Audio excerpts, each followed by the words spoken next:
Hillary Clinton warns Donald Trump wants to model himself after Vladimir Putin. Former Secretary of State Hillary Clinton has claimed that President Donald Trump wants to model himself after Russian President Vladimir Putin, Wonderwall.com can report. As the former Democratic presidential nominee reacted to Hungarian Prime Minister Viktor Orbán's loss in a recent election, she called the move to oust him from office after 16 years in power a potential wake-up call for the American people. What we have here is this really unholy alliance among autocrats and wannabe autocrats, Clinton said on a recent episode of MS Now's Morning Joe. And Viktor Orbán morphed from an anti-communist, anti-Russian young student leader in Hungary into a toady for, Vladimir Putin. She claimed Orbán had been dominating the government, strangling the free press, and taking over universities, as she explained that his defeat helped prove people will not tolerate the kind of oppression.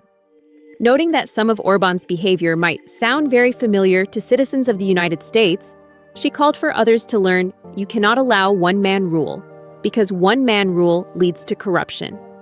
According to Clinton, it leads to reckless adventures like we're seeing with Trump in Iran. It leads to a kind of destruction of democratic institutions.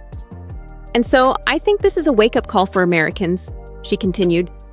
I don't care what you call yourself politically. If you are an American, you care about American democracy here, in our 250th anniversary of the Declaration of Independence, then we want to be independent of the kind of behavior that you see coming from Trump, which is an effort to model himself on Vladimir Putin. Clinton added that Orbán realized the people of Hungary would not tolerate his actions any longer.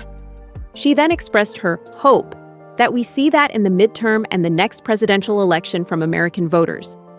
Trump has also been facing criticism for his decision to launch a joint U.S. Israel attack on Iran, with some former supporters speaking out against the move. Conservative podcaster Megyn Kelly voiced concerns that the U.S. had been drawn into a war that wasn't in the country's best interests. My own feeling is no one should have to die for a foreign country, she said earlier in the conflict. I don't think those 4 service members died for the United States. I think they died for Iran or for Israel. Earlier this month, after Trump posted profanity-filled Easter threats to Iran on social media, former Congresswoman Marjorie Taylor Greene claimed he'd gone insane.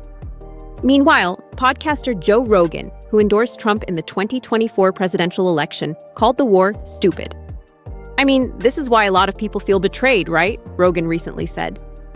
He ran on, no more wars, and these stupid, senseless wars. And then we have one that we can't even really clearly define why we did it.